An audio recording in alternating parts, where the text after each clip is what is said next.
Hey everybody, welcome out to the Dice Tower. My name is Chris Yee. I am Joey Evans. Today we're taking a look at this. This is Ratzia. Ratzia. Ratzia. Very fun to say. It's fun to say, right? Yeah. We've been saying it for an hour before we started this. I know, yeah. We really should have been doing more worthwhile things. But no. We're children. We're taking a look at this. Now, if you're not familiar, this is a reprint of a Reiner Knizia game. Mm-hmm. A.k.a. a Reiner Knizia game at this point. Yes. So this is a version of Raw, the auctioning game, basically done with cards and with rats. I would say there's 100% more rats in this game than the original. I agree. Yes. All right, so I'm going to show you an overview of how to play. If you're not familiar with the original game Raw, that's fine. You'll see it. If you are familiar, then you'll see some minor little differences here, and then we'll go ahead and give you our thoughts right after. Here is Ratzia in its neon glory set up here on the table. For 4 players, though, you can go up to 5 and down to 2. Players will each have 3 bidding cards played in front of them, face up at the start of each round. The game is played over 3 rounds, where players are trying to win auctions and then score those up. There are scorings that happen at the end of each of the 3 rounds, as well as scoring that'll happen at the end of the game. Whoever has the most points is the winner. Now, in a turn of Ratzia, you will simply either add a card to the available pool of cards up for auction, or you will invoke an auction. You'll start it by taking the golden cheese grater.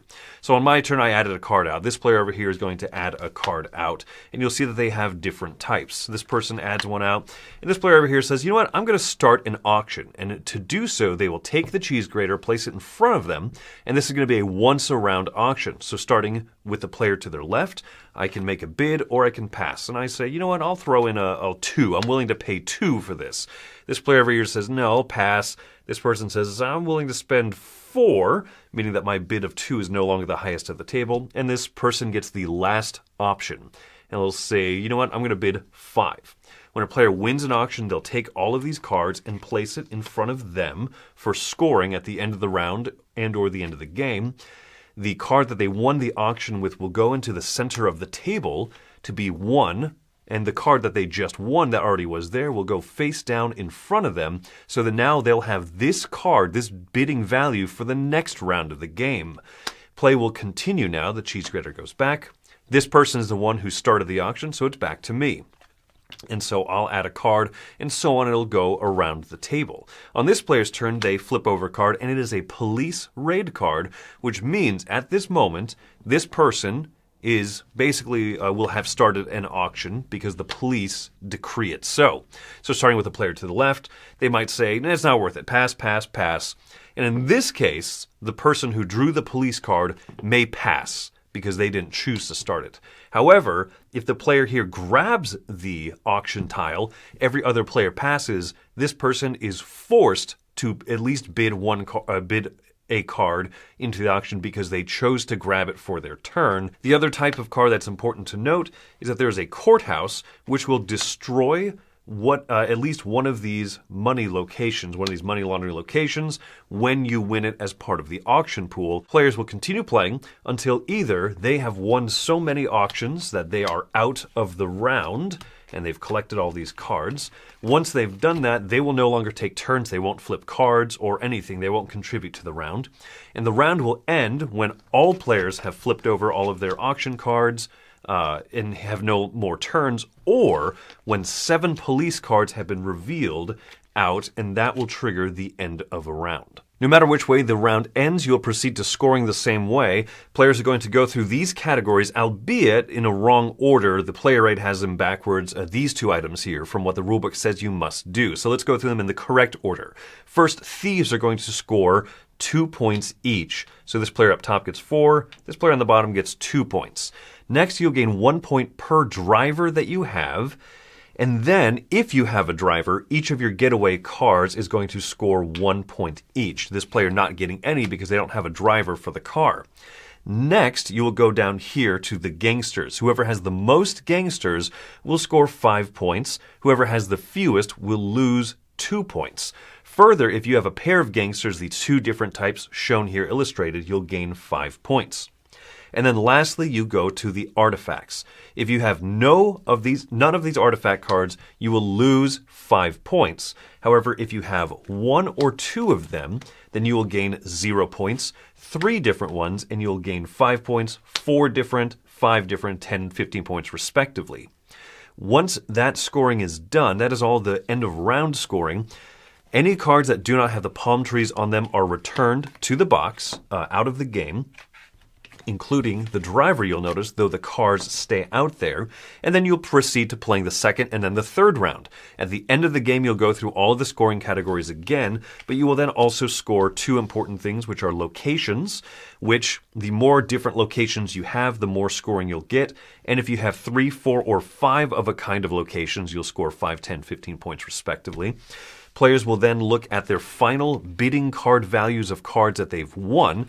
Whoever has the most total value is going to get 5 points. Whoever has the lowest total value is going to lose 5 points. And at the end of all that, you see who has the most points, and they're the winner.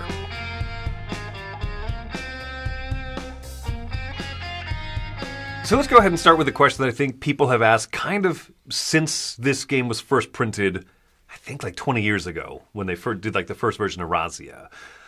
Why does this game exist? Yes. Well, the whole thing is when you had me play this, you undersold it. You said, this is like Raw.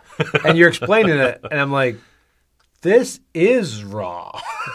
It's basically Raw the card game. It is. It is. I mean, obviously portability is a big factor. Mm-hmm. Yeah. You know? Yeah, and I think that also just a little bit, it's a little less ostentatious looking. If you pull out that big Pharaoh edition of Raw, if you have it, like, 1, you don't want to travel with it. 2, some people might be intimidated and go, oof, I'm not ready for one of your newfangled, like, big board games. And this is, like this smaller form factor, I think, has just a more approachable kind of look to it. Hey, let's play a card game. That's a good Surprise, point. there's a little more depth to it. Yeah, it's like Raw is the flex. Mm-hmm. This is just innards. You know, the analogy fell apart. We don't need to really go back to it much. But, this is, I mean, also, I think some people think cards are going to be easier to use than tiles. Sure, yeah. If you play the big old Raw, you have a big old bag of tiles. You're constantly shaking them up. You always have that feeling of like, I'm just kind of pulling the same things, right? Which obviously it's random. But sometimes it feels bad. Something about shuffling a deck of cards. You're like, I know that deck is shuffled. I agree.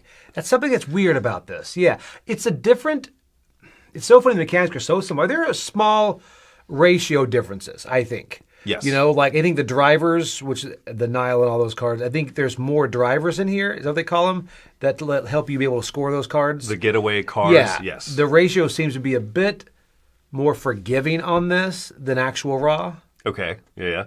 So, but those are very small differences. There's that. There's, I think, a new innovation in this particular printing. This is from 25th Century, who has the rights to the recent version of Raw. There's the gangsters are the equivalent of the pharaohs, but there's also 2 different pictures of gangsters. And if you get the pair of them together, at least one pair of the 2 different ones, you get 5 points. And that feels kind of nice because this is a game in which you lose points. Oh, you don't have this type of card, you lose 5 points. You have the fewest of these, lose 2 points. Little things happen here and there. So like a bonus little juicing of a few extra points you can get. And it's one more little thing as you look at the lineup of cards and go, I do kind of want that. That would give me not only the most of the gangsters, but also it would give me the second type. That's like 5 guaranteed points for the rest of the game. That's good. Yeah. Yeah, and that's true. I think they're changing that. The biggest thing is going to be the artwork. I mean, that's going to be the most polarizing thing. Some people don't like really the size.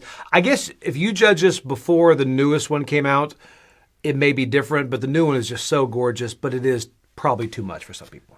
Are you talking about basic game Raw, or are you calling this one really gorgeous? I'm talking about the other Raw. The full board game. The full board game, yes. Yes.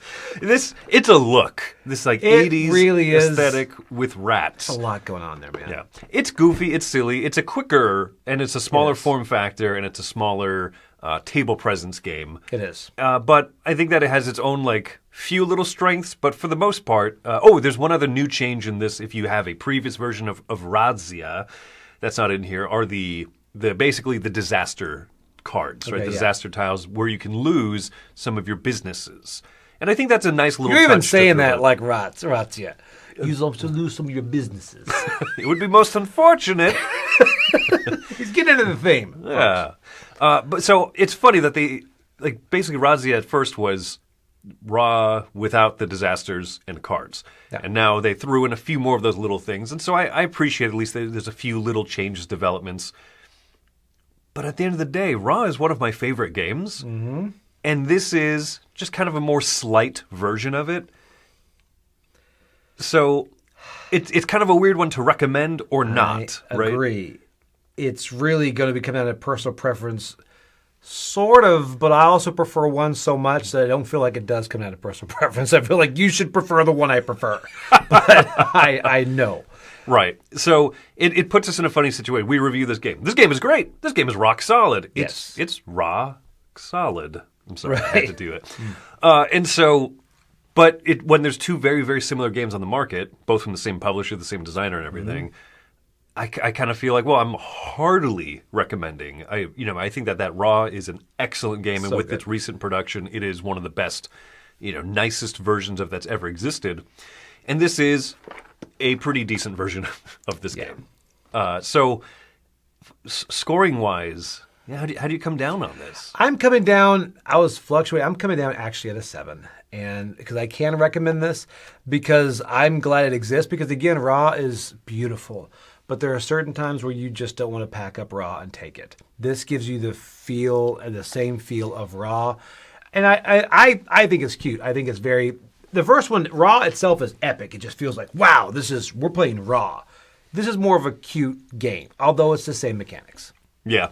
I'm at a 7.5. I recommend it. For context, we both rate the basic board game Raw way, way, way higher. Right. And so it's kind of one of those things. If you own that one, you might consider picking this up for portability. Yep. Because it's pretty much the same game. I love everything that this game does. The push your luck, adding cards out there, the auctions, you starting an auction, the once around bidding for everything. Once you've used a card, it goes up for grabs to the next person. All that stuff is great. All that stuff is also just in the board game.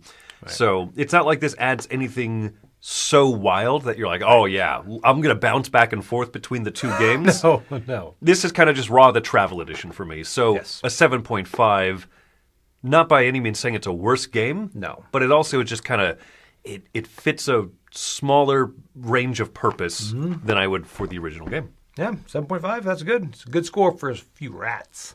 Yeah, exactly. Yeah. Some of you like rats, and that's okay. We don't judge. We don't judge. I just don't want to be around them. No, me either. Okay. Well, there you go. Ratzia given a seal of approval from us here at the Dice Tower. Thanks for coming out to this review. My name's Chris Yee. I'm Joy Evans. And yeah, enjoy your rats. Your businesses. Hey everybody, thanks for watching another video from the Dice Tower. Hey, you want to learn more about us, communicate with us? We have a Facebook group, we have a Discord channel, lots of different ways to get involved with the Dice Tower. You can find that in our Linktree link below. So just click that, it will take you and you can communicate with us on Facebook, join our Facebook groups. There's lots of cool things that you can find and become part of the Dice Tower. Thanks so much for watching. I'm Tom Vassell. Ratzia. Ratzia. Oh, I was going to say. Ratzia. I'm going to drink from this Bucky's cup. That's My coffee. My coffee. You don't even drink coffee. You on coffee would be pretty cool. me on coffee. You on coffee. This is your brain. This is your brain on coffee. Any questions? I'm not going to blink until you start, okay? Hey. It's starting to itch. Oh, scratch real weird. My teeth itch. But better now.